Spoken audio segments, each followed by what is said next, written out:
Bien, bonjour à tous et merci d'être avec nous. Bonne année encore, je le dis jusqu'au 30. Et tout à l'heure, on va parler de tourisme puisque nous avons avec nous M. Morel et c'est le Petit Futé qui est sorti, la 25e édition en papier. On va en parler un peu. Plus tard, on va recevoir Hélène Fossard et Fred Négrite qui me fait une opération sur le Pont Gall. Et puis on va terminer avec Rosan Mounien pour parler un petit peu de la Cannes, puisqu'il va y avoir encore des problèmes cette année. Sinon, l'actualité, c'est Iman. Oui, bonjour à tous, bonjour Danick. Aujourd'hui, au niveau de l'actualité, on va parler de l'évolution institutionnelle et de cette réunion qui a eu lieu hier, commission ad hoc réalisée hier pour discuter de l'avenir de la Guadeloupe. On reviendra sur ce sujet aussi sur Yannick Borel qui devient conseiller à la maison régionale de la haute performance du sport. Il va pouvoir apporter son expertise au service des athlètes guadeloupéens.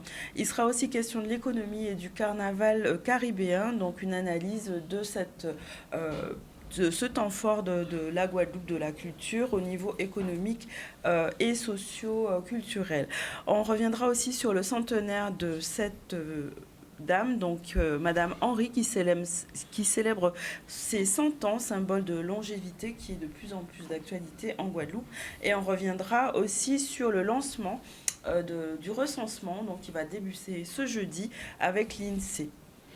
Mais on commence tout de suite avec l'évolution institutionnelle et la commission ad hoc. Les élus se sont réunis donc hier avec autour de Harry Chalus et du président Losbar hier pour pouvoir discuter de l'évolution et de mettre en place une méthodologie de travail et notamment d'organiser des commissions qui permettront d'avancer sur cette réflexion.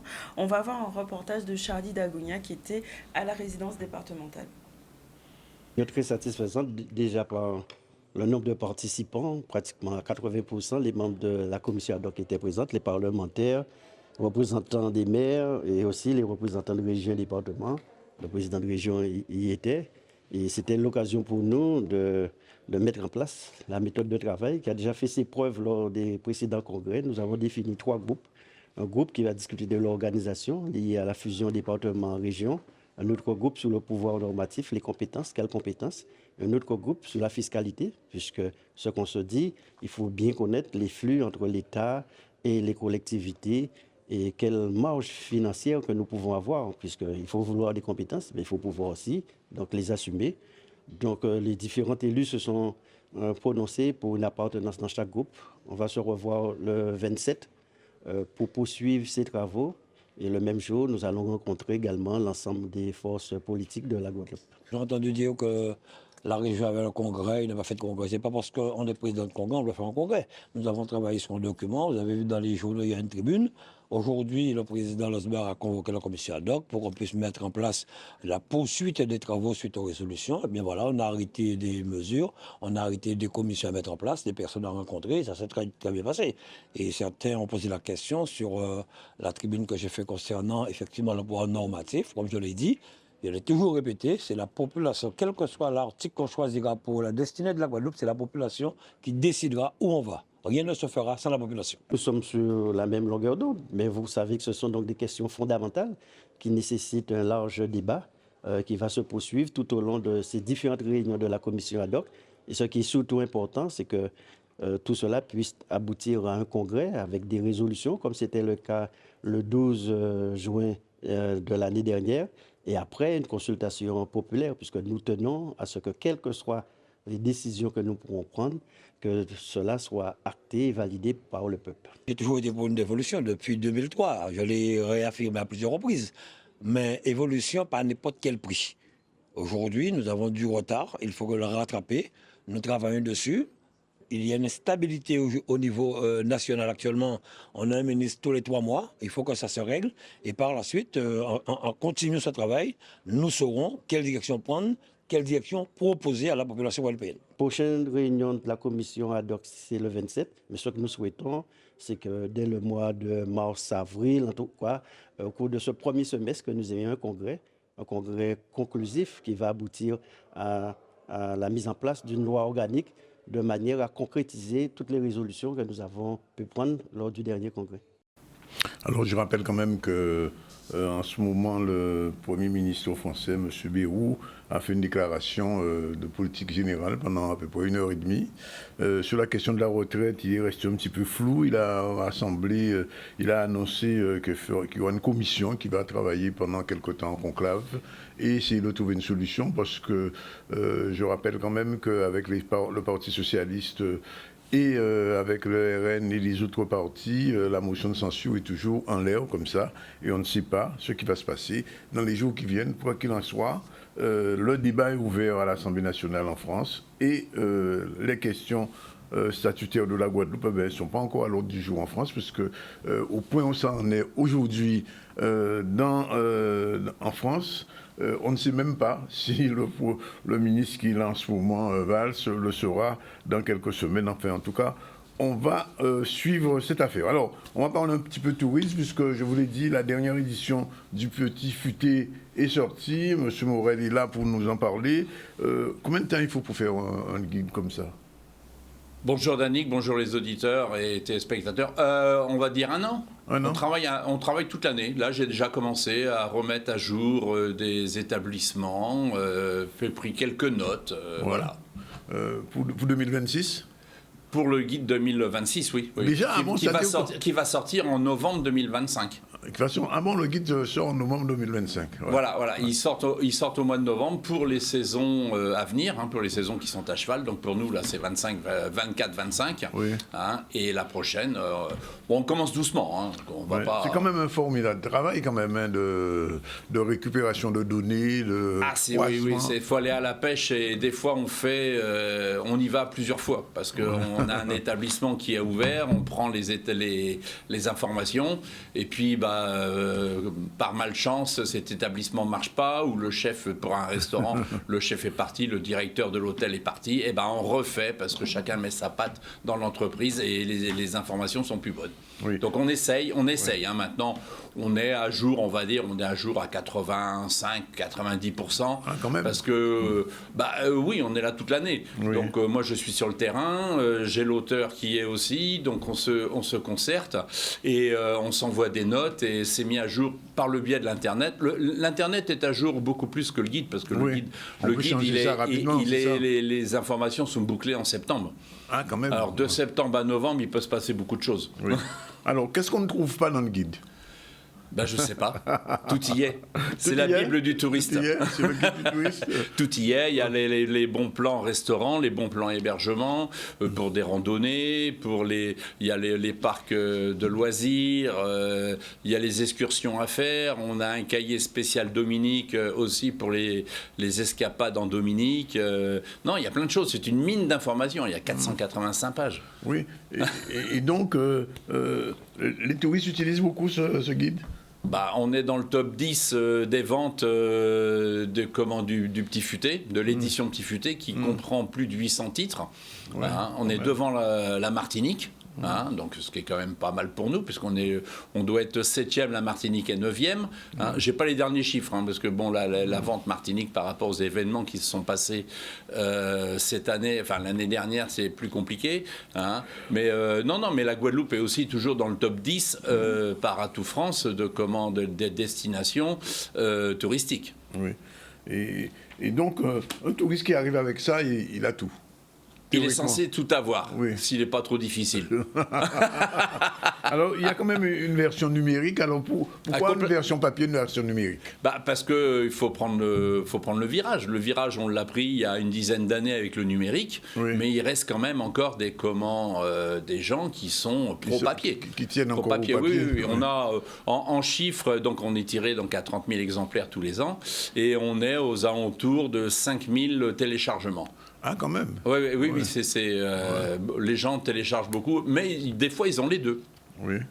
Alors, je pose la question au photographe, quand même. Ouais. Alors, le travail photographique. Oh là, ça devient de plus en plus compliqué.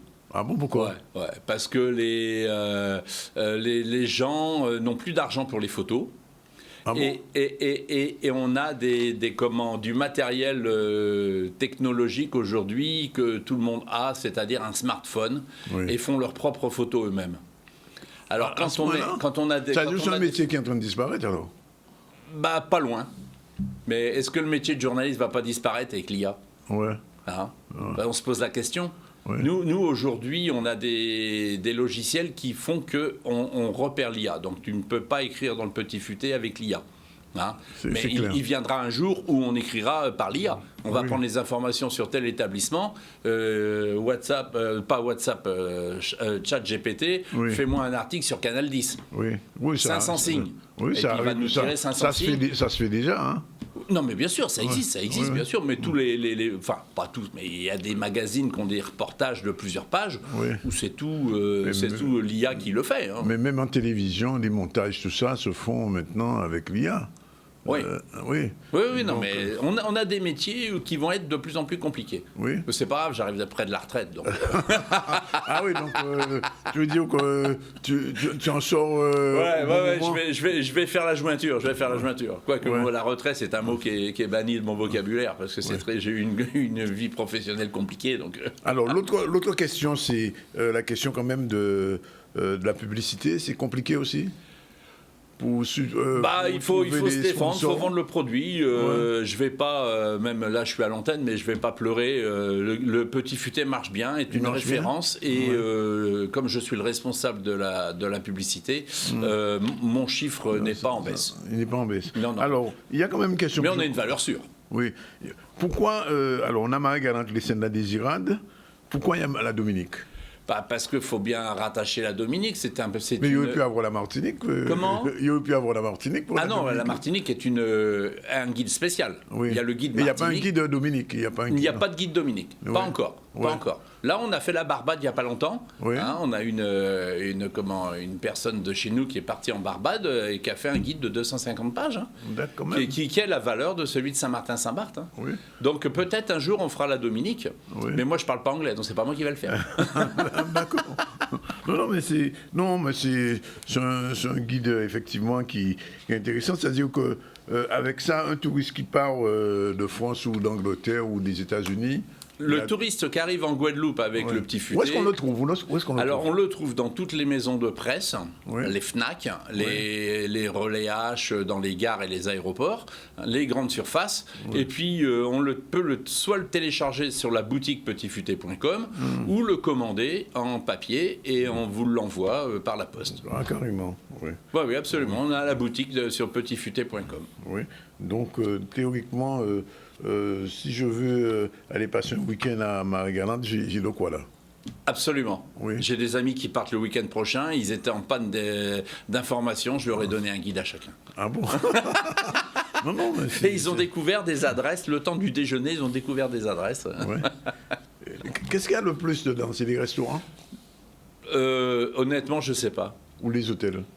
Je pense qu'il y a plus d'hôtels que de restaurants. Il y a plus de restaurants que d'hôtels.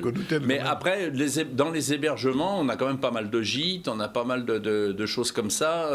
Donc ça doit être égal. Ça doit être égal, puisqu'on a des rubriques dans chaque commune de location de voitures, d'hébergement, de restauration et d'activités. Ça dépend des communes. Oui. Et en termes de contenu, est-ce que le guide, il grossit au fur et à mesure ou bien il maigrit? Par rapport aux éditions précédentes, je parle. Par rapport aux éditions précédentes, moi j'ai démarré avec un guide à 380 pages ou 400 pages il y a 20 ans. Aujourd'hui, on est à 480. Hein, mais avec des informations condensées. C'est-à-dire que chaque article est fait au même nombre de signes. Ah, carrément. Que vous soyez annonceur ou pas annonceur, vous avez le même nombre de signes. C'est pas un critère de sélection. D'accord. Ou même pour les gens qui disent mais on va prendre de la pub comme ça on aura plus d'informations. Non, c'est faux. C'est que vous preniez une page ou un sixième de page pour mieux communiquer, comme dit notre slogan, pour sortir de l'anonymat. Vous avez exactement le même nombre de signes dans l'article d'information. Il n'y a pas encore d'accord avec les avions pour le trouver dans les avions? Non. Non, parce que c'est lourd. C'est trop lourd? C'est trop lourd. Ça pèse et ça, il doit faire une centaine de 200 grammes. Et quand on multiplie ça par 300, voilà, ça fait du poids. Alors par contre, on a un partenariat avec une compagnie aérienne qui s'appelle Corsair, pour ne pas la nommer. Et on est dans les tablettes. Ah, quand même. Dans les télés, on a le petit futé, on a un accord sur la Guadeloupe et la Martinique. Et le petit futé sera normalement en novembre, donc ça veut dire que le travail a déjà commencé pour l'année prochaine. On commence là. Ouais. On se met au mois de décembre, on se met un peu au repos. Oui. On passe les fêtes et on rattaque mi-janvier. Alors moi, la question que je voulais poser, c'est après 25 ans de petit futé, comment tu vois un petit peu l'évolution du tourisme, l'hébergement, tout ça à partir de ça? On s'améliore. Ça On s'améliore. Ah oui, moi j'ai Oui. visité des établissements il y a 20 ans quand je suis arrivé, 25 ans quand je suis arrivé en Guadeloupe. Oui. Ouais. Par rapport Ça a à... rien à voir. Je sortais d'hôtellerie, de relais château et château hôtel, parce que c'était mon premier métier d'être restaurateur. Quand on est arrivé en Guadeloupe, on s'est dit, waouh, c'est un peu chaud. Hein et aujourd'hui, aujourd'hui, on a vraiment de l'hôtellerie qui tient la route. Ouais. Ah. Au niveau de la restauration, c'est pareil? Pareil. Alors, on n'a pas de grandes tables en Guadeloupe, mais on a de très bonnes tables. Oui. Et on a l'avantage, c'est qu'on en a dans tous les coins de la Guadeloupe. Ouais. On en a un qui vient de rouvrir sur Basse-Terre, à Desmarais. Oui. On en a sur Saint-François, on en a même sur Jarry, qui est en zone commerciale. On en a sur Gosier, sur Sainte-Anne. Après, bon, plus sur le nord Grande-Terre, c'est plus léger. Oui. Et sur la Côte-sous-le-Vent, on a aussi de très bonnes tables. Et c'est volontairement que le petit futé ne donne pas des notes au restaurant? Oui, parce qu'on n'est pas prétentieux. Ah. C'est-à-dire que moi, mon goût n'est pas forcément le vôtre, celui du lecteur. Voilà, donc on fait de l'information. Oui. Et ça évite les procès en diffamation. et donc, il n'y a pas d'affiche sur un restaurant disant petit futé, Alors, on a les plaques de recommandation. Ah, quand même. Comme là, on a à l'antenne, derrière vous. Oui. Et que les gens se procurent et les mettent sur la vitrine. Ah, c'est eux qui décident ça? C'est eux, ouais. Ouais. Donc on leur envoie, oui, parce que c'est payant.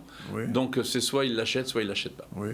Un dernier point, je pose la question à l'ancien restaurateur. Où est-ce qu'on mange le mieux en Guadeloupe? Ça dépend ce que tu aimes comme goût.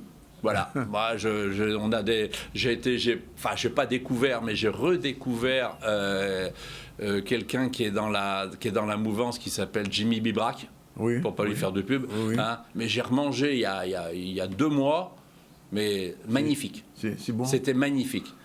On a la table d'Éric à Saint-François, qui est un Dijonais qui est arrivé il y a 1 an, qui est très bonne aussi. Oui. Le Brantôme à la Marina. Oui. Collinet, c'est pas dedans? C'est plus spécial. C'est plus spécial parce que Alain Collignet, il impose sa nourriture. On n'a pas le choix chez lui. Oui, oui. Je suis allé 2-3 fois, mais il y a très longtemps. Alors, sauf il a changé, mais bon. Et il communique pas. Donc, il reste dans son petit coin. Ouais. Oui, alors, c'est qu'il ne cherche pas sa de clientèle autre que ses bémaotiens. Il ne s'ouvre pas suffisamment? Voilà, pour moi, non. Ouais. On ne le voit pas, il communique nulle part. Ouais. Et de l'autre côté, dans l'hôtellerie, où est-ce que ça mange le mieux? Dans l'hôtel, ça marche le mieux. Non, il y a de tout dans l'hôtellerie. Il y a de très beaux établissements sur des haies. Des haies. Sainte-Anne, on a le Nil qui marche très bien aussi, qui est un petit hôtel de charme, qui a les pieds dans l'eau. Celle-là, c'est vraiment l'idéal. Tu descends de ta chambre, tu prends ton petit déj, tu es sur le sable, et ça, c'est... Alors, il y a un lieu dont on parle beaucoup ici en Guadeloupe, je ne sais pas s'il est dans ça, le Tanda-Caillou, il est dedans? Tanda-Caillou, oui, bien sûr. Oui. C'est un lieu quand même intéressant. C'est un lieu historique. Oui. Bon. Oui. Qui vient de réouvrir son restaurant. D'accord. Ils avaient fermé le restaurant. J'ai perdu son nom à lui. Elle, c'est Sylvie. On le retrouve dans ça? On le retrouve dans ça. Ok, bon, le petit futé, version 2025, disponible partout? Partout. Surtout par correspondance. Après, partout, là, on l'a dans les Leclerc, on l'a à Destrélan, il y est. Il est vendu ou bien il est disponible? Non, il est vendu. Il est vendu? Il est vendu 15,95 €. Bien, ok, Country Guide. Merci d'être venu présenter le petit futé. Et merci de m'avoir reçu. Mais non, c'est normal. Et à l'année prochaine. Oui, en novembre. D'accord, ok, à bientôt. Merci au revoir, merci à tous. Ok, on revient à l'actu avec Iman. Oui, on va parler de Yannick Borel, qui est nouveau conseiller à la Maison régionale de la haute performance du sport. Il va pouvoir apporter son expertise, son accompagnement et la guidance auprès de nos athlètes. On voit un reportage de Max Morel. Okay. C'est une fierté d'accueillir, déjà on est très content d'accueillir un nouveau collègue et au-delà de ça, le personnage et la personnalité et le cursus de Yannick fait que c'est une fierté aussi de l'accueillir au sein de l'équipe. Emballé à l'idée de pouvoir faire ce que j'ai toujours essayé de faire d'une façon différente, mais c'est-à-dire redonner aux jeunes Guadeloupéens ce que moi-même j'ai reçu quand j'étais jeune. Maintenant j'ai une expérience riche, j'ai fait pas mal de compétitions dès mon plus jeune âge. Je suis allé au plus haut niveau mondial et international, et j'allais dire olympique en fait. Donc en fait j'ai un peu fait tout le parcours, on va dire fédéral, classique, en tout cas d'un sportif. Donc je connais le chemin. Je peux donc, je pense, prendre ce rôle de conseiller et apporter mon expertise, mon vécu à nos jeunes qui en ont besoin, je pense. Ces missions vont tourner autour de l'accompagnement des sportifs sur le territoire, mais des sportifs ciblés par l'ANS, ça veut dire des sportifs qui sont sur un registre de compétition internationale à faire des finales ou sur des championnats d'Europe ou des championnats du monde, des coupes du monde. Ça c'est le public cible, la première des missions d'un conseiller, c'est ça, d'identifier, d'accompagner ces sportifs-là et leur encadrement pour leur apporter les meilleures conditions possibles d'entraînement et leur permettre de performer en compétition. Il faut faire perdurer cette tradition du sport en Guadeloupe, cette tradition d'excellence. On avait quand même Tézi Riner et Marie-Josée Pérec qui ont allumé la vasque olympique, c'est pas rien, c'est une grande fierté je pense pour notre territoire. Il faut faire perdurer ça, il faut que dans 4 ans, dans 8 ans, on ait encore d'autres sportifs guadeloupéens qui fassent briller la France, mais aussi notre territoire, la Guadeloupe. Et donc on va être sur notre première pause publicitaire. On revient tout à l'heure pour décliner l'actualité et recevoir nos prochains invités. À tout à l'heure.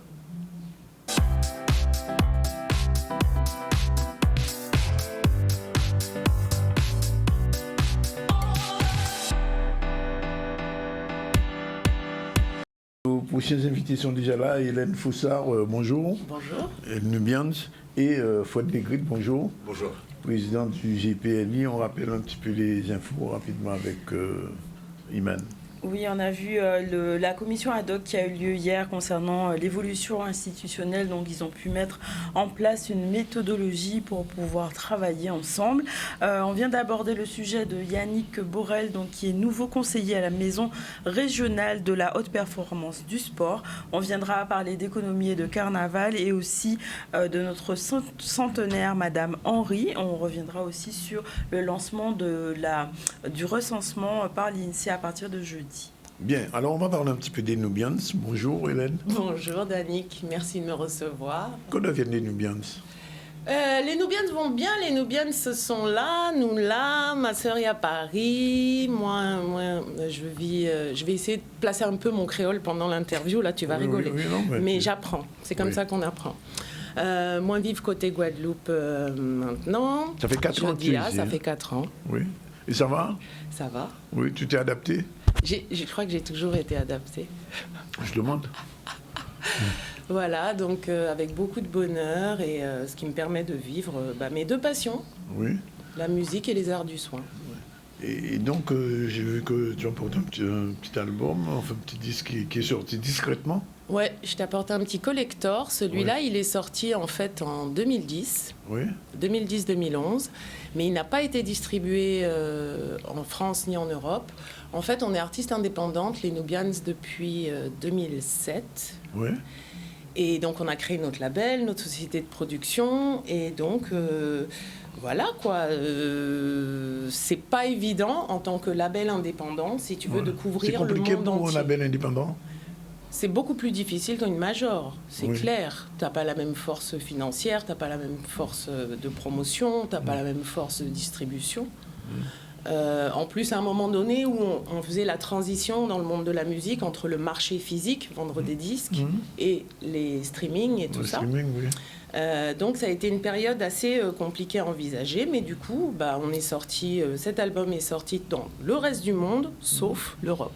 Donc il est sorti au Japon en premier, aux États-Unis et au Canada. Oui. Ensuite, c'est parti en streaming, etc. Mais il n'a pas été distribué en Europe. Et en Guadeloupe non plus. Et en Guadeloupe non plus. Bon. Mais ça veut dire quand même que l'activité Nubians en tant que show, ça fonctionne quand même. Oui, ça continue. On était en tournée... l'année dernière, New Morning, complet, sold out, c'était fantastique. 2022, on a fait une grosse tournée aux États-Unis. Donc, on continue. La scène, ça a toujours été notre forté. Oui. On est un peu comme Shadé, nous. On sort un album tous les 9, 10, 12 ans. Il y a un en prévision. Il y en a un en préparation, là. Oui. Je suis très, très fière. 2025 ou 2026 2025. 2025 Ouais. Célia et moi sommes très, très fiers de cet album. Oui. C'est les morceaux de cet album-là sont les rares morceaux qu'on a entièrement enregistrés aux États-Unis. Toute notre musique, on l'a toujours enregistrée chez nous. D'accord. Et ça, on en est très fiers, parce que pour le coup, c'est cette musique qui a fait la différence dans le monde entier, quoi. On n'a pas cherché à les Comment copier. on qualifie la musique des Nubians? C'est quoi cette musique? Nous, on définit notre musique de soul afropéenne. Soul afro-péenne. Parce qu'elle est nourrie de toutes les influences que nous avons ingurgitées en tant qu'afropéennes. C'est pas de l'afrobeat? Non, afropéenne, vraiment dans le sens où, on le sait, quand par exemple tu es dans une capitale comme Paris ou Bruxelles, tu vas écouter et la musique de Londres et la musique noire de Londres. Donc tout ce qui est Shadé, Seal, le soul to soul, etc. Et tout. Tu as l'influence de l'Afrique, tu as l'influence des Caraïbes et tu as l'influence des États-Unis. Oui. Les Américains, eux, ils n'écoutent qu'eux. Hein. Enfin, ils s'écoutent principalement qu'eux-mêmes, tu vois. Donc... je crois que notre musique, c'est le carrefour de tout ça, par notre synthèse, notre propre synthèse personnelle, notre filtre à nous. Voilà.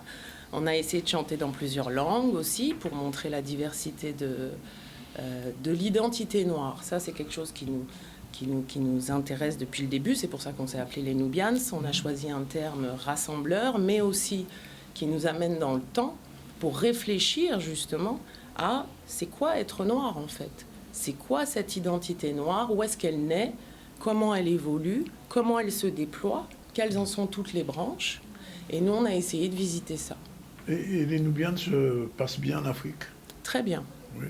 Très, très bien. Oui. Ouais. Très, très bien. Et d'ailleurs, j'y vais souvent au Cameroun et je prends sur moi de faire des ateliers de chant, de faire des ateliers de présence scénique aussi pour les musiciens là-bas, avec qui on est toujours en contact.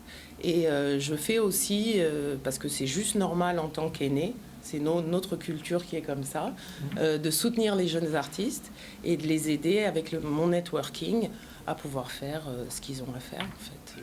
Et le yoga dans tout ça? Et le yoga dans tout ça, c'est toute ma vie. Oui. Ma maman était yogiste. La Camerounaise, c'est elle qui m'a amenée dans le yoga. Absolument. En fait, je suis née dans le yoga. J'étais bébé yoga. Ma mère allait à ses cours de yoga avec moi. J'ai fait du yoga toute ma vie. Et tu en fais toujours? Et j'en fais toujours. Et aujourd'hui même, je l'enseigne. Ah, tu l'enseignes maintenant aussi? Ouais. Je partage cette passion qui m'a énormément apporté au fil des années. Et puis c'est surtout, en fait, dans le temps que tu te rends compte que le yoga est profitable pour toi. C'est pas en une session, c'est pas en une semaine, c'est pas en un mois. C'est au fil du temps. Et là, je vous le dis sans aucun problème, j'ai 50 ans et le yoga a pris soin de mon corps, pris soin de mon esprit. Attends, tu as quoi? J'ai 50 ans. C'est vrai ça? Aujourd'hui. Ouais. Tu es sûr? Ah oui, ça y est, je fais partie du club 5.0. Ah bon? Voilà, resplendissante. Le yoga t'a préservé, c'est ça? Le yoga m'a mis, tu vois, toute carrée, tout bien, en santé, en forme, l'esprit frais, le cœur ouvert, l'énergie circule, l'amour distribué. Oui. Je suis quelqu'un plutôt de très bonne humeur. Les gens qui me connaissent bien savent que je suis quelqu'un d'assez solaire et cette énergie-là, je la cultive. Et j'y travaille, je travaille à l'alignement. Mais c'est pas un truc nouveau. nos anciens, les Égyptiens, pratiquaient quelque part le yoga déjà et avaient cette philosophie de vie. Ils avaient compris que le corps, l'esprit, l'âme doivent aller ensemble dans cet alignement, dans cette union. Oui. Yoga, ça veut dire union. Mais quel rapport qu'il y a entre la musique et le yoga? Tout. Explication. Tout. Pour moi, tu sais, quand on a commencé la musique, ma mère, elle nous a dit tout de suite, pourquoi vous faites ça? Elle nous a posé la question, pourquoi vous faites ça? Et nous, on lui a dit, parce qu'on a envie de soigner les gens. On a envie, avec nos voix, d'apporter du soin, d'apporter de l'amour, ce que la musique nous a apporté à nous-mêmes. Le principe de la soul music, qui est quand même né dans les églises, c'est un dérivé du gospel, qui est né dans les églises aux États-Unis, c'est ça, c'est le soin de l'âme. Le gospel, c'est ça, c'est le soin de l'âme. Et elle nous a dit, si vous faites une musique qui ne parle que de vous et qui ne concerne que vous, c'est vain. Ce n'est pas intéressant. D'accord. Faites une musique qui puisse élever les gens. Faites une musique qui fait que même le paraplégique se lève et danse. C'est comme ça que maman disait. D'accord. Et elle a raison. Et en fait, la musique des Nubians, ça a été que ça. Quand tu écoutes un peu notre répertoire, nous, on exhorte. C'est de la musique d'exhortation. C'est absolument pas moi, ouh là là, mon chéri m'a fait ça, ouh là là. On te parle d'autre chose. Parce que pour nous, c'était important. Et ce soin qu'on a apporté par les vibrations, par le chant, par la voix, c'est aussi la respiration. C'est le principe de yoga. Et le New Soul Yoga, qu'est-ce que c'est alors, New Soul Yoga, là où moi j'apporte ma touche Nubians là-dedans, oui. C'est la musique. Quand j'ai fait du yoga, en fait, en Europe, j'ai été très vite blasée et ça a été pour moi... ça m'a demandé énormément de continuer le yoga, en fait, quand j'étais en Europe, parce qu'il y avait dans les studios de yoga une sorte de mentalité En fait, la plupart d'abord des studios de yoga en Europe sont tenus par des Européens et qui avec ce syndrome de « je connais mieux le yoga que les Indiens eux-mêmes ». Tu vois ce que je veux dire? Je connais mieux, le yoga que... Et je trouvais ça vraiment pédant. Je trouvais que ça fermait le yoga. Je trouvais que... Et quand je suis arrivée aux États-Unis et que je suis allée dans ce studio de yoga où il y avait toutes les nationalités, tous les âges, et quand j'ai rencontré ce professeur nigérian et que je suis arrivée à ses cours et qui jouait du fela à ses cours, ça a changé le yoga pour moi. Il s'est passé quelque chose. C'est-à-dire comme si la musique, comme je la connais, comme mes cellules la connaissent, mon ADN réagit à cette musique-là, qui est cette musique que je connais, et bien tout d'un coup, c'est comme si je comprenais mieux ce qu'on me demandait et ce que j'avais à faire. C'est comme si tout d'un coup, l'effort avait du sens, la respiration trouvait sa place, ça rendait la chose tellement fluide. Et ce professeur-là, Chichi Egboa, paix à son âme, c'est lui qui m'a transmis le yoga, c'est lui qui a été mon professeur. Et je le remercie parce qu'en fait, il m'a permis aujourd'hui de partager un yoga, on va dire, universel, un yoga libre, ouvert, engagé aussi, parce que moi j'ai quand même une démarche très militante dans l'idée où j'essaye de ramener le plus d'afro-descendants à cette pratique. Alors, il y a un rendez-vous, c'est ça, le 18, c'est ça? Rendez-vous toutes les semaines, oui. Le lundi soir à la salle Grasse à Chauvel aux Abîmes, oui. De 18h30 à 20h, et le samedi matin, de 9h à 10h30. C'est l'initiation, mais pour les gens qui sont déjà yogis? Alors, pour les yogis, le meilleur cours, c'est le cours du samedi. Pour ceux qui pratiquent déjà, c'est le cours du samedi matin. Oui. On est sur la plage. Pour les initiations, c'est mieux de venir le lundi soir parce qu'on est dans une salle et qu'il y a des miroirs, ce qui permet de mieux travailler ses positions et de pouvoir, pour le coup, avoir un reflet de soi-même et de pouvoir juger les équilibres plus à droite, plus à gauche. On va écouter un petit extrait des Nubians quand même, puisqu'on a le clip. Oui, vas-y.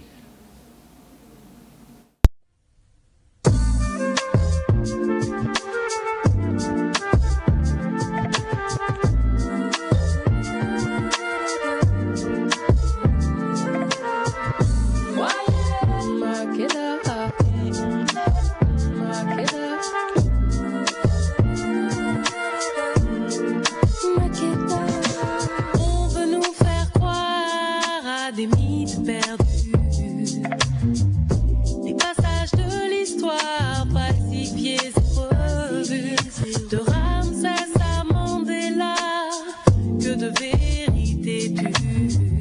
En ignorant le départ, on est ensemble. Makeda était reine, belle et puissante. Makeda, Salomon rêvait de sa peau noire. Je chante pour raviver les mémoires, exhumer les connaissances. Que la spirale du temps efface la reine de sa vie en moi. Makeda en moi. Oh, oh, oh.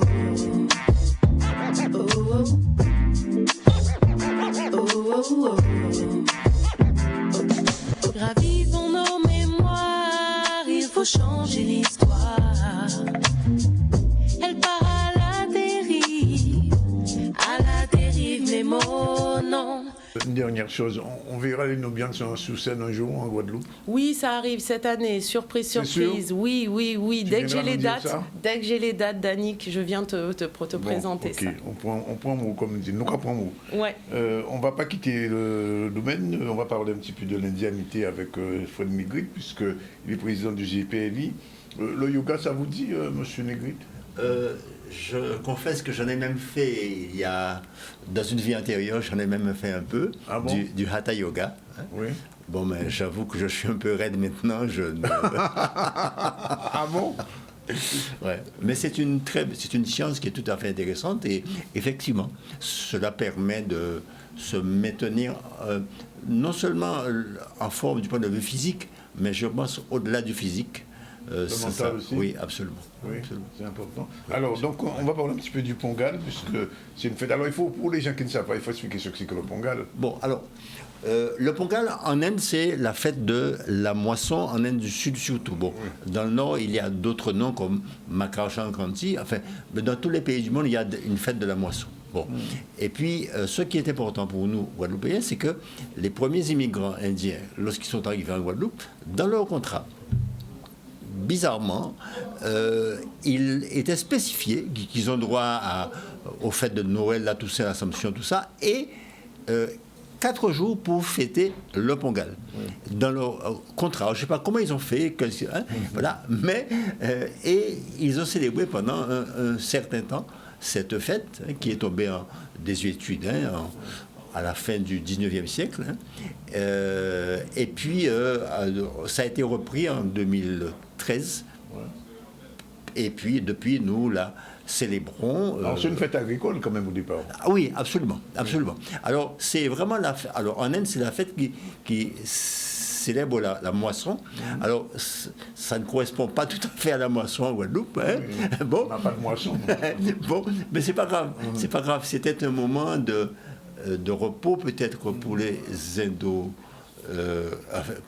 pour les Indiens initialement, hein, et puis c'est resté un moment de fête, de rencontre, de partage surtout, et c'est peut-être que cette notion de partage-là que nous voulons perpétuer, transmettre.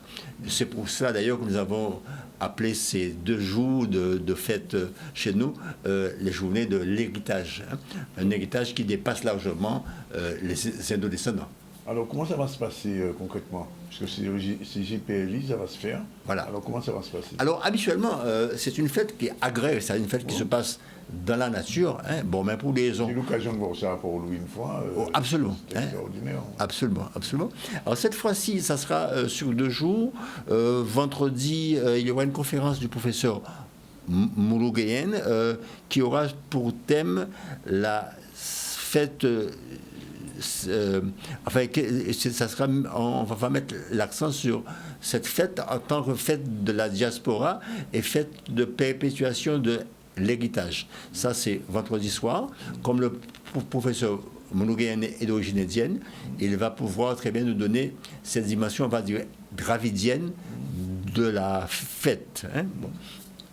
Par contre, le samedi, ça sera vraiment la célébration traditionnelle un petit peu indienne de l'Inde, mais aussi comme on l'a fait chez nous. Hein, il n'y aura pas de puja, non, quand même. Il n'y aura pas de puja. Alors, il n'y aura pas de puja, je sais, je peux dire je sais qu'il y a une petite puja demain à Moule,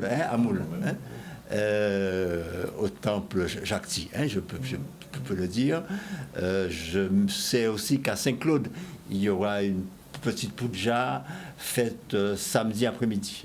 Bon, mais le CGPLI va mettre plutôt l'accent sur la dimension culturelle, transmission de l'héritage du savoir. Par exemple, Madame Myriam Alamkan, samedi matin à 10h, va faire une conférence qui aura pour thème les interprètes de langue dite indienne dans l'administration coloniale en Guadeloupe. Comment les interprètes de langue dite indienne? Oui, dite indienne? Oui, parce que c'était comme ça, c'était le terme qui était employé dans le contrat des interprètes des langues dites indiennes. Alors, parce que langue dite indienne, justement, je sais que Mme Alamkan va expliquer l'ambiguïté qu'il y avait de l'administration sur les langues, entre guillemets, dites indiennes. Oui. Alors, à l'origine ici, c'est quoi? C'était le tamoul et l'hindi? Justement. Alors, je ne peux pas dévoiler le débat, mais je sais que les langues dites indiennes, ça peut être le tamoul, ça peut être le hindi. L'anglais a été utilisé aussi. Donc, je laisse plutôt Mme Alamkan en débattre, puisque ce n'est pas mon rayon. Mais c'est pourquoi Mme Alamkan a bien insisté pour dire qu'on va maintenir l'expression langue, entre guillemets, dite indienne, qui était l'expression qu'on retrouvait dans le contrat des interprètes. Voilà, donc ça sera un débat à mon avis, important et intéressant. Alors justement, comment se passe, je veux dire, l'enseignement des langues dites indiennes au JPLI? Ah non. Le CGPLI enseigne les langues indiennes. Ah d'accord. Non. Attends, non. On parlait d'une conférence, d'une expression datée historiquement, que l'on reprend. Bon, maintenant le CGPLI enseigne les langues indiennes, en particulier le tamoul, le hindi et le sanskrit, que les choses soient bien claires. Même le sanskrit. Ah oui, bien sûr. Bien sûr. Alors depuis, je ne sais plus que soit 4 ans à peu près, on enseigne le sanskrit et même, bizarrement, on a un engouement pour cette langue-là, qui d'ailleurs est proche un peu du yoga sur certains aspects, non seulement par le lexique, mais aussi pour l'approche même culturelle. Mais alors, les Guadeloupéens d'origine indienne, qu'est-ce qu'ils choisissent comme langue à étudier quand ils viennent au JPLI? Sincèrement, c'est assez mitigé. Il y avait principalement le hindi, parce que ça, on a commencé surtout avec cela. Ensuite, le tamoul a vraiment pris de l'importance, disons, puisque nous avons on prépare même maintenant un examen dans ces deux langues. Et puis, récemment, le sanskrit est en train de monter, si vous le voulez. Mais le sanskrit est beaucoup utilisé en Inde?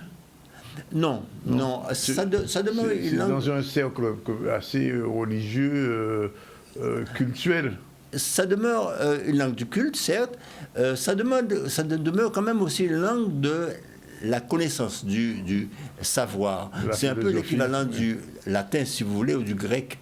C'est-à-dire, pour approfondir les textes importants de la tradition indienne, il faut s'en référer au sanskrit. Mais c'est une langue qui est très peu. Il existe quand même, pour la petite anecdote, un journal télévisé en sanskrit. Ah bon? Oui. Bon, je ne sais pas qui est-ce qui comprend ça. Qui est diffusé en Inde? Oui, absolument. Il dure 5 minutes, quoi. Il dure 5 minutes. Oui, bon, voilà. Mais enfin, quand on connaît le hindi, ça facilite un petit peu. Ah, quand même, c'est proche quand même de l'hindi. Il y a des similitudes, un petit peu comme le latin et le français, si vous voulez. Oui, d'accord, il y a quelques connexions. Mais quand même. Et le tamoul se développe ici?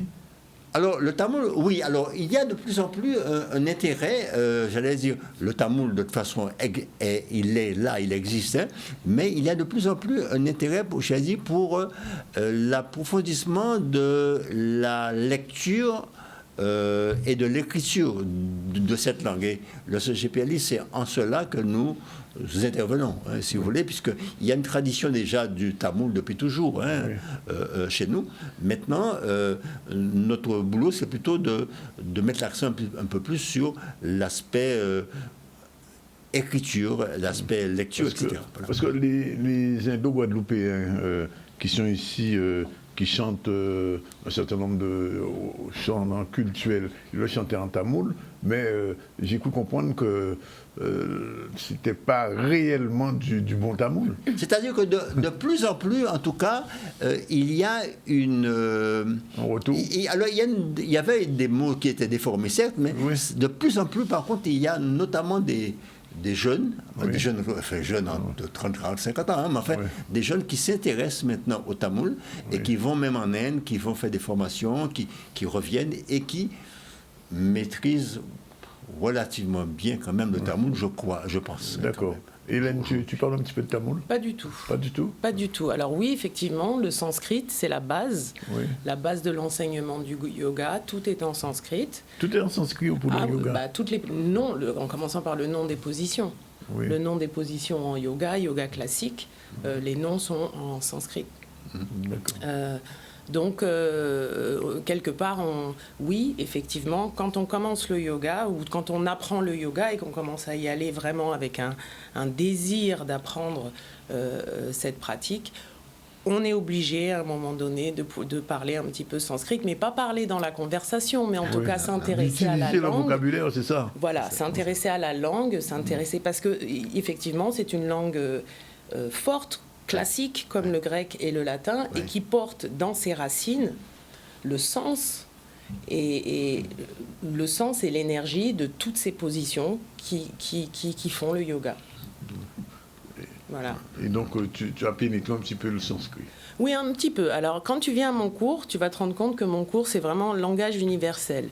Mes instructions sont en français, en anglais et en sanskrit. Donc, vraiment, voilà, il faut juste être ouvert et ça se passe bien. Et Fred, il y a beaucoup de gens qui choisissent le sanskrit en Guadeloupe? Beaucoup de gens, non, il faut être honnête.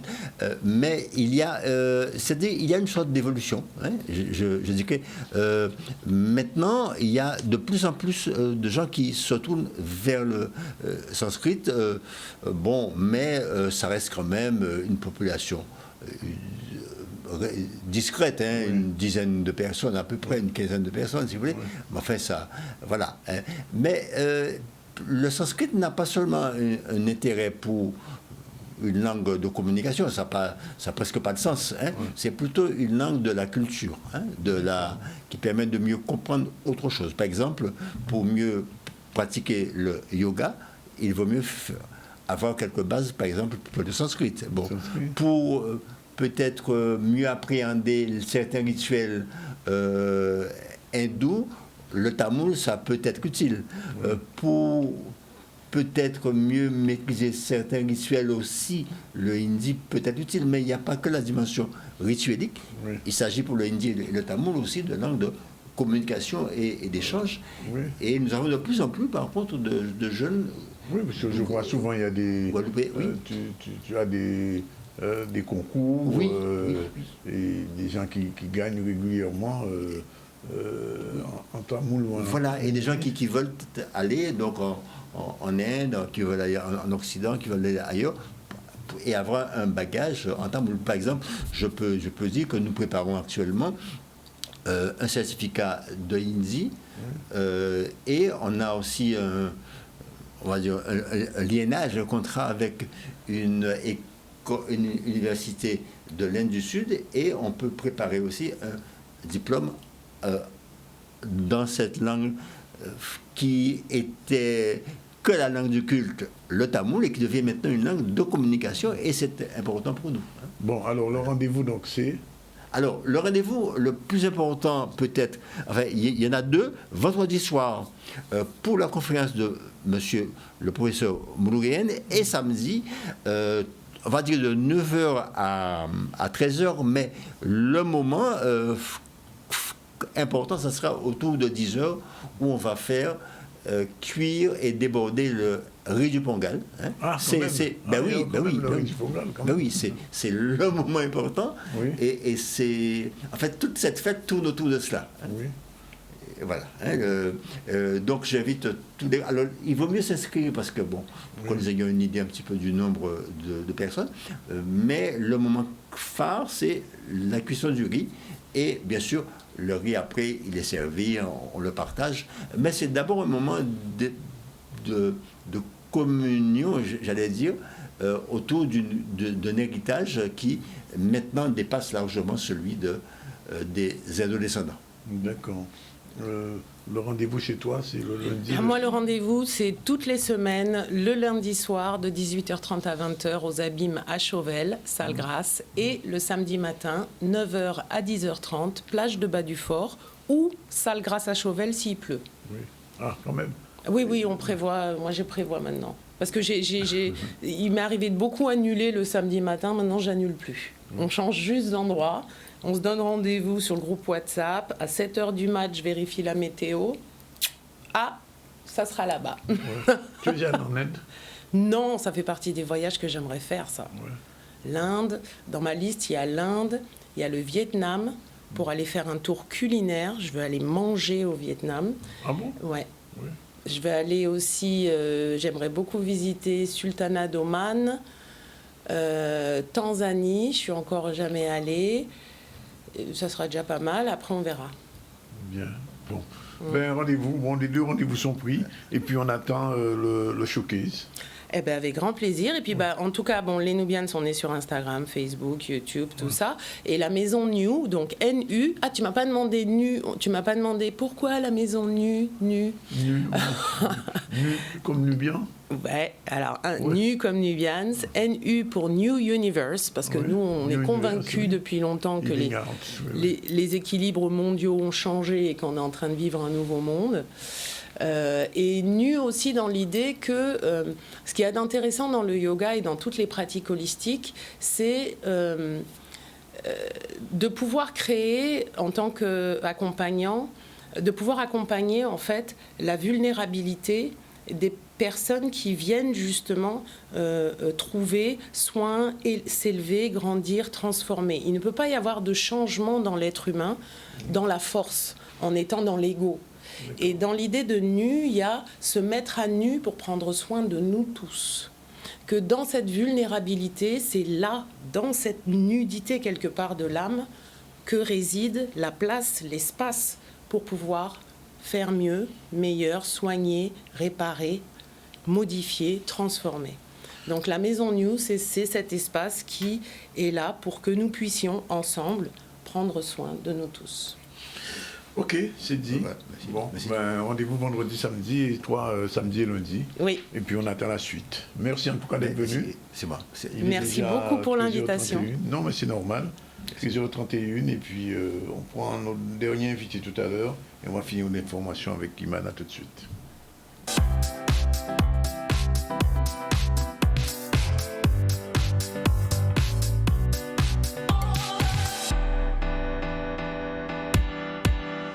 C'est la dernière partie du ZCLU. Je lui dis on va recevoir Ouzan Mounien, qui est un expert sur le problème sucrier, puisque la récolte devrait démarrer bientôt. Avec lui, on va faire un point. Tout de suite, bonjour Ouzan Mounien. Bonjour. Merci d'être là. On revient à l'actualité avec Iman rapidement, et puis on revient vers M. Mounien. On va parler de économie et du carnaval. Donc, le carnaval, c'est une composante essentielle de la culture caribéenne et guadeloupéenne, notamment. Elle attire beaucoup de touristes qui, normalement, devraient générer des revenus substantiels pour les secteurs comme l'hôtellerie, la restauration, le transport. Une réunion a eu lieu justement pour pouvoir voir ses effets au niveau économique, social et culturel. On voit un reportage d'Olivier Moradel.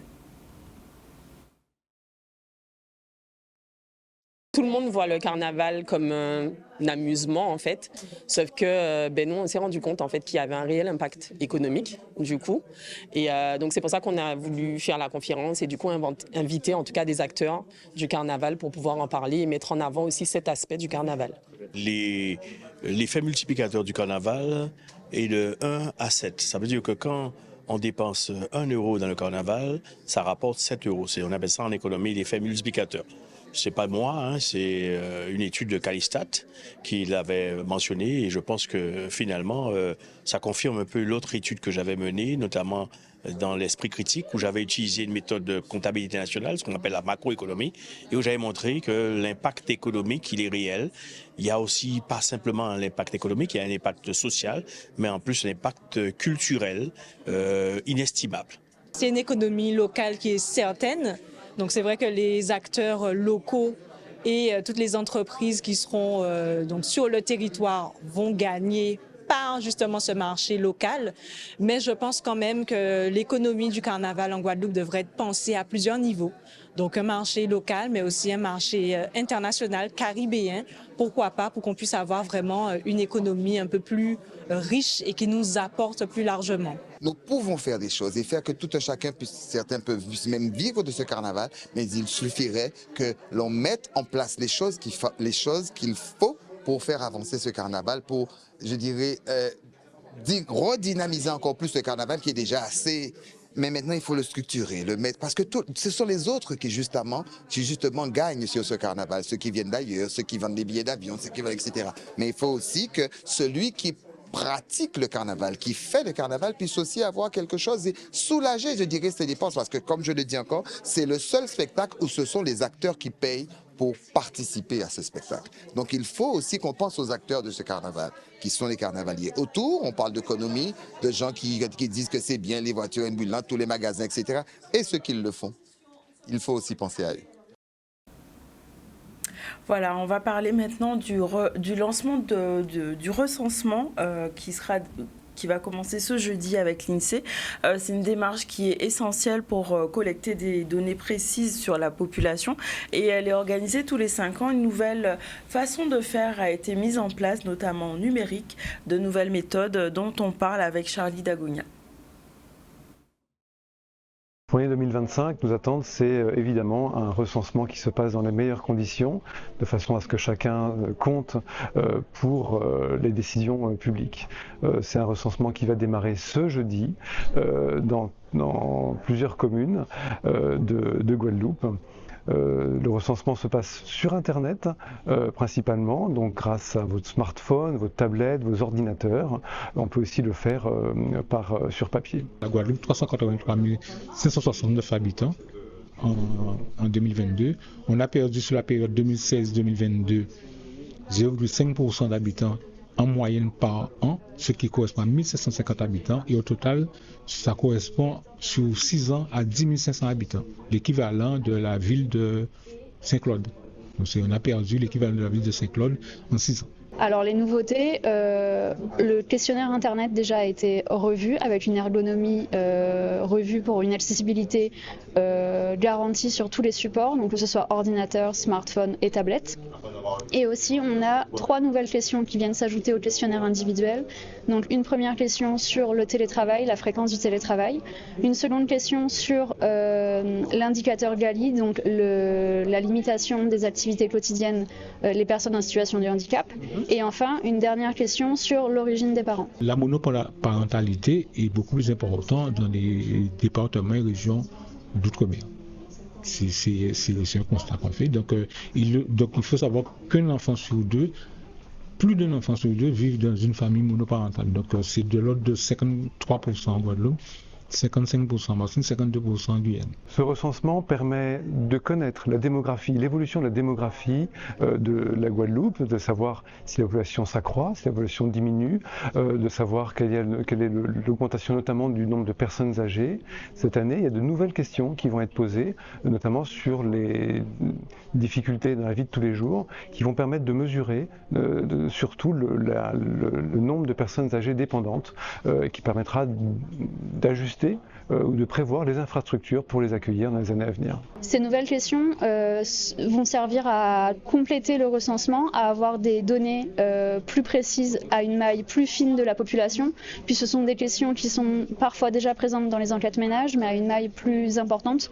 Donc là, avoir des informations plus détaillées au sein de la population et du coup améliorer les politiques publiques, les infrastructures et la qualité de service.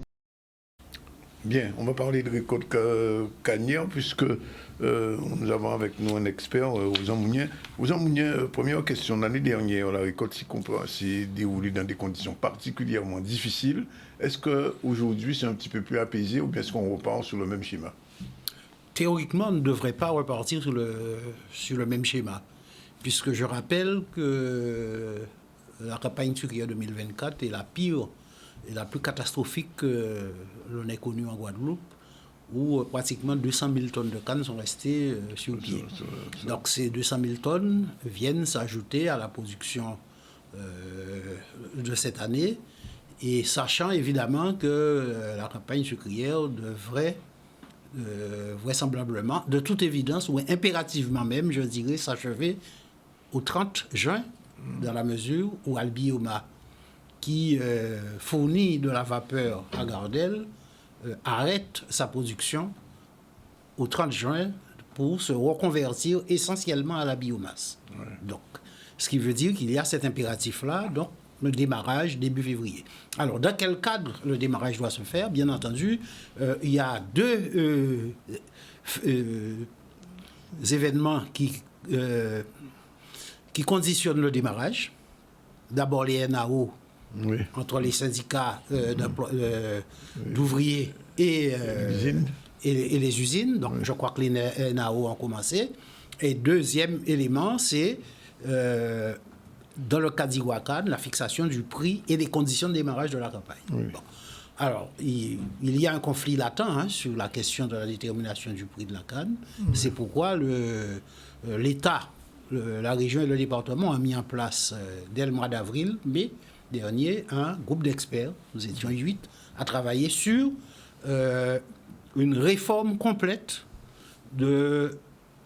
à la fois du mode de fixation de la richesse, mais également de tout ce qui est en amont, qui concerne notamment la réception saccharimétrique et les prélèvements et les analyses, etc.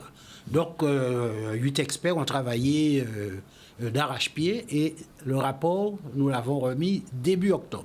D'accord. Donc, entre début octobre et aujourd'hui, il y a le temps pour mettre en place une procédure de négociation. Mais qu'est-ce qui bloque alors?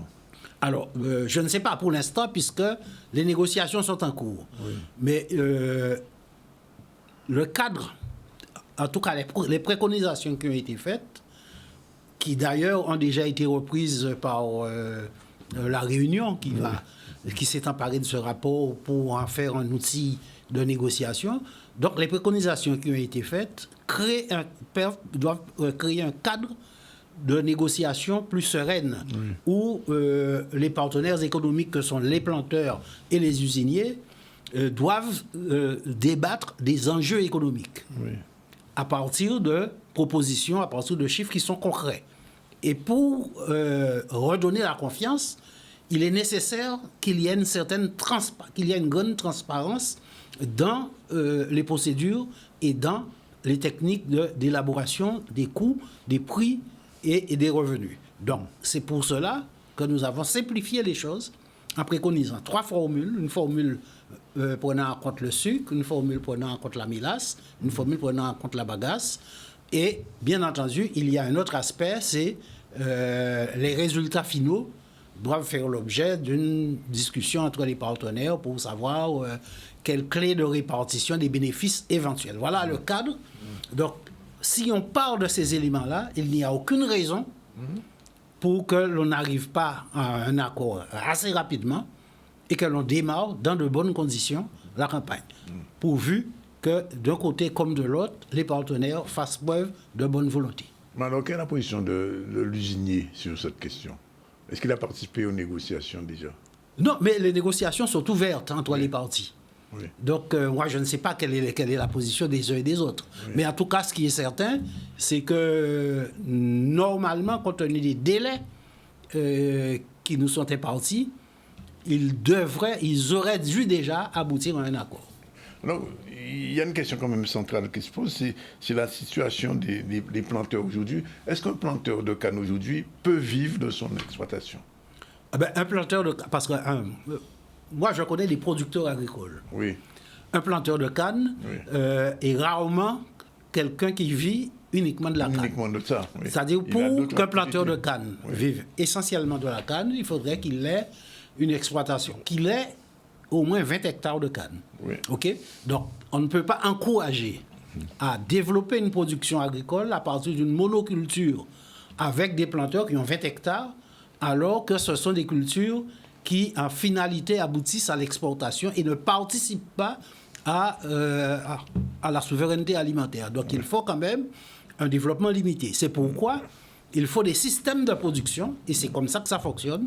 Alors, on a des planteurs qui sont producteurs agricoles et qui ont d'autres spéculations, et on a des planteurs qui sont planteurs de canne et qui ont une autre activité. Donc, c'est comme ça que ça fonctionne. Oui. Voilà. Parce qu'il y a aussi le problème des aides qui sont accordées.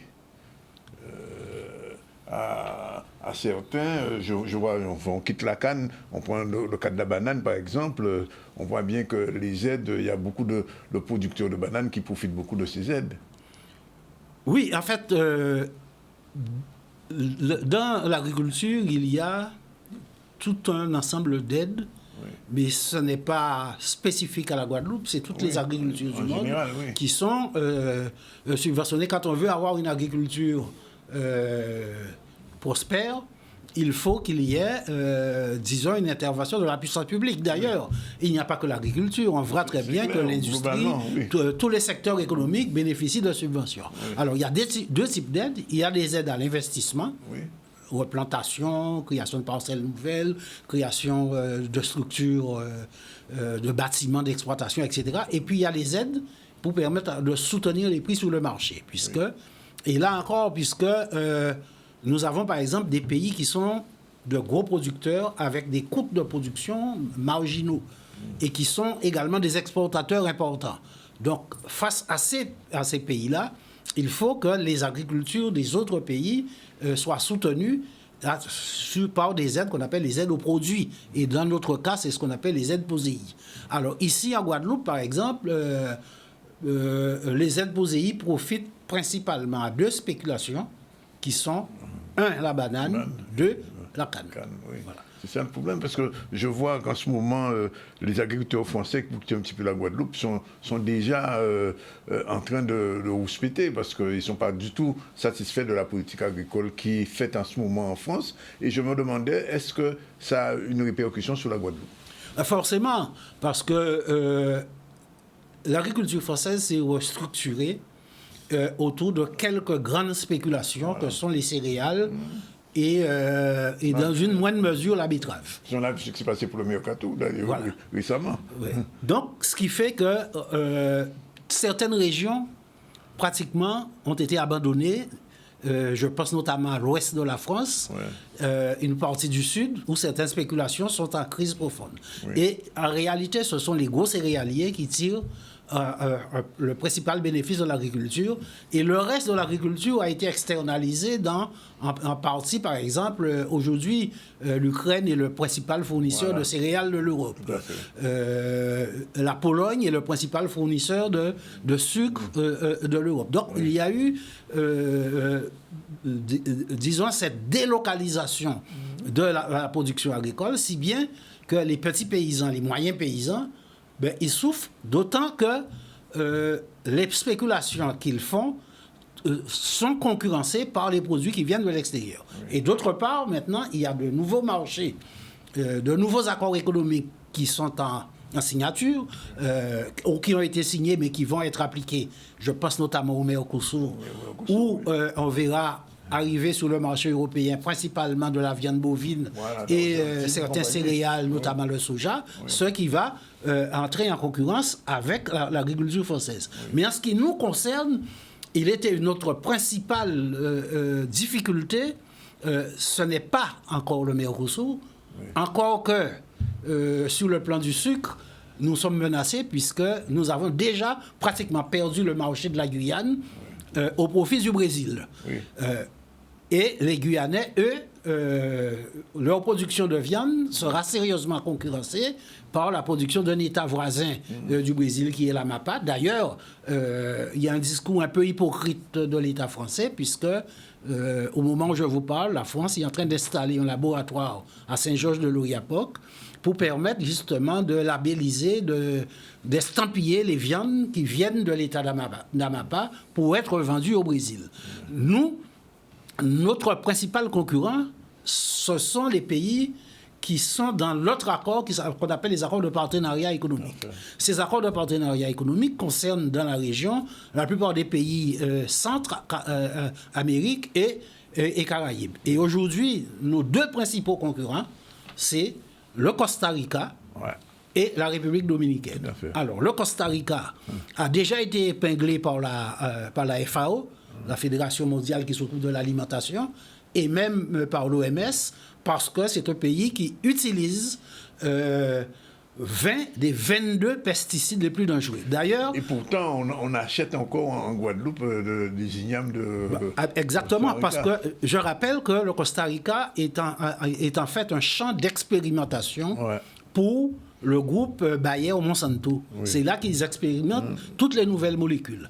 Or, dans ces accords, ce qui est prévu, c'est que les contrôles sanitaires se font au départ et non à l'arrivée. Donc, si bien que nous consommons, par exemple, l'ananas, vous verrez très bien quand vous allez dans un fruitier, vous verrez la différence entre l'ananas guadeloupéen et l'ananas costaricien, c'est que l'ananas guadeloupéen, il est exposé à l'air libre, tandis que l'ananas costaricien, il faut qu'il soit réfrigéré parce qu'il change, il change de couleur très rapidement. Donc, il est tellement bourré de produits chimiques, et il en est de même, par exemple, pour ce qui concerne les agrumes et les ignames.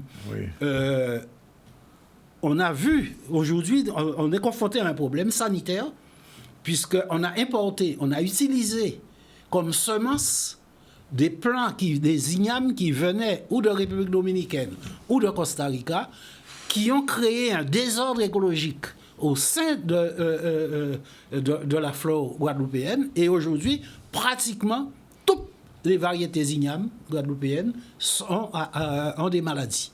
Donc, ce qui pose véritablement un problème. Donc, on a cette concurrence et l'absence de contrôle sanitaire à l'arrivée fait que nous sommes placés en situation défavorable, d'autant que nos coûts de production sont plus importants. Par ailleurs, notre agriculture est propre dans la mesure où la plupart des molécules qui étaient utilisées en termes de traitement phytosanitaire, de fongicides, d'herbicides, etc., il y a une réglementation, donc c'est tant mieux.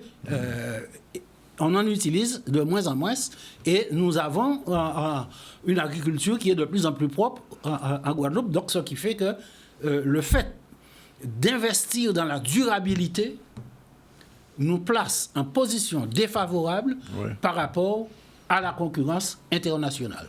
Alors, il y a une autre problématique qui se pose, c'est que, en Guadeloupe, aujourd'hui, on importe des produits qui viennent de l'extérieur, mais du point de vue du socle alimentaire de la Guadeloupe, de ce qu'on appelle l'autonomie alimentaire, est-ce qu'on progresse à ce niveau-là? Parce que je sais qu'à l'UPG, ça a été depuis des années, c'est une question qui se pose, mais est-ce que cette autonomie alimentaire, on entend Losbar qui en parle, on entend Chalus qui en parle, etc. Où en sommes-nous à ce niveau-là? Bien, alors, la souveraineté alimentaire, c'est un objectif vers lequel il faut tendre. Mais il faut réunir un certain nombre de conditions.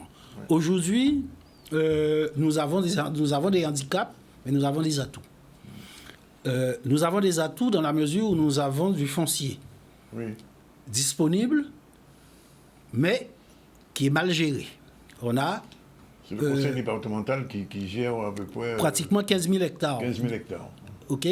On a les GFA qui sont endettés, 9 millions de dettes, donc qui risquent d'aller vers une liquidation, ce qui en fait une hypothèque qui pèse encore sur le foncier agricole. Donc ce sont des questions à régler impérativement. Ce sont nos principaux handicaps. Ensuite, nous avons maintenant des atouts. Nous sommes passés d'une agriculture de subsistance à une agriculture paysanne. Cette agriculture paysanne, dès les années 80, elle a commencé à se développer, mais à partir de ressources qui étaient issues de ce que j'appellerais les ouvriers agricoles et les petits colons. Donc, ce sont des gens qui ont contribué au développement agricole, mais qui ont choisi l'agriculture par défaut. Aujourd'hui, l'avantage que nous avons, c'est que nous avons une jeunesse qui est formée, nous avons des hommes et des femmes qui choisissent l'agriculture comme secteur où ils investissent. Oui. Autrement dit, on est passé de petits paysans à producteurs agricoles, à entrepreneurs agricoles. Ces nouveaux producteurs ont à la fois les compétences, le savoir-faire, à la fois sur la production, mais également sur la transformation. Oui, parce que l'agro-transformation se développe en Guadeloupe beaucoup. Donc, c'est un atout considérable. Le problème qui se pose, c'est qu'au fur et à mesure que ces exploitants, ces producteurs s'installent et essaient de se développer, il faut un volet de foncier disponible pour leur permettre, et il faut des mesures d'accompagnement. Il n'était pas normal, par exemple, que l'État français ait mis en place des plans pour défiscaliser le tourisme, défiscaliser un certain nombre d'investissements et accorder des moratoires à un certain nombre d'entreprises au motif que ces entreprises créent de l'emploi. Or, il n'y a pas de secteur capable de créer plus d'emplois que l'agriculture. Donc, il est nécessaire qu'il y ait une défiscalisation des investissements en agriculture et que, parce que l'agriculture, c'est le secteur qui est soumis au plus de risques. Il y a les risques du marché, les risques financiers, mais il y a les risques naturels et pas seulement en période de catastrophe, parce que nous avons, disons, un cycle de catastrophes naturelles prévisibles, que sont les cyclones, les inondations, etc. On a également, du fait du réchauffement climatique, on a des accidents climatiques qui peuvent survenir à n'importe quel moment et qui font partie de tout ce que j'appellerais les incertitudes qui pèsent sur le secteur de l'agriculture. Donc pour cela, il est nécessaire qu'il y ait un véritable plan qui concerne la défiscalisation, mais qui concerne également le moratoire à la fois social et le moratoire fiscal.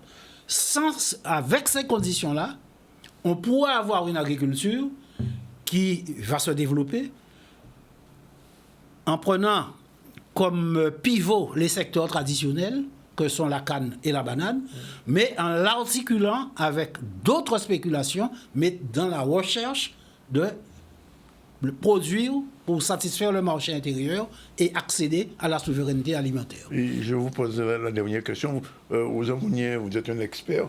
Est-ce que l'agriculture guadeloupéenne peut se développer si les conditions que vous venez d'énoncer sont mises en place?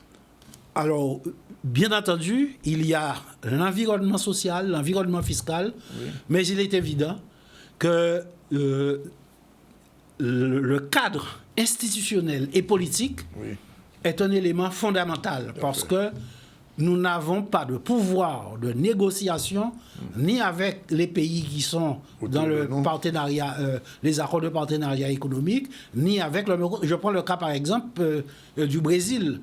Par rapport à la Guyane, il y a des sommets entre la France et le Brésil qui s'organisent. Les Guyanais sont absents complètement et on décide de leur sort. Il en est de même des relations entre la Guadeloupe, la France et la Dominique ou le reste de la Caraïbe. Par conséquent, le cadre juridique, institutionnel et politique est un élément fondamental puisque si la Guadeloupe est un pays souverain, elle aura nécessairement les moyens pour assurer son développement. Une dernière question. Est-ce que vous avez le sentiment que les organisations patriotiques ont cette vision? de plus en plus, ça ne date pas d'aujourd'hui. Oui. Parce que dès les années 80, la plupart des organisations politiques se sont engagées. Oui. À l'époque, on avait parlé de résistance économique. Tout à fait. Oui. Okay? Oui. Aujourd'hui, il ne s'agit plus de résistance économique. Il s'agit de mettre en place, c'est-à-dire qu'il s'agit de faire en sorte que dans tous les secteurs de la vie économique, sociale et culturelle, que les Guadeloupéens s'investissent et prennent le pouvoir. Qu'ils prennent le pouvoir sur le plan économique, qu'ils commencent à entreprendre, qu'ils commencent à s'organiser pour créer les conditions, parce que de toute façon, dans l'état actuel du monde, la France, c'est un pays qui devient de plus en plus petit sur le plan international, qui a de moins en moins d'audience, qui a de plus en plus de problèmes internes à régler. Et quand ils sont en difficulté, comme on dit chez eux, lorsque la maison brûle, on ne s'occupe pas des écuries. Très bonne analyse, merci. Alors, juste un tout dernier mot, quand même, avant de vous quitter. Finalement, cette récolte carnière, finalement, elle pourrait démarrer prochainement, si tout va bien? Je pense que pour qu'elle démarre, il faut d'une part que les partenaires économiques s'accordent, mais que l'État et les deux collectivités qui se sont engagées l'année dernière à créer les conditions jouent véritablement leur rôle dans cette affaire. Il ne faut pas qu'ils soient absents, comme on a le sentiment que c'est le cas actuellement.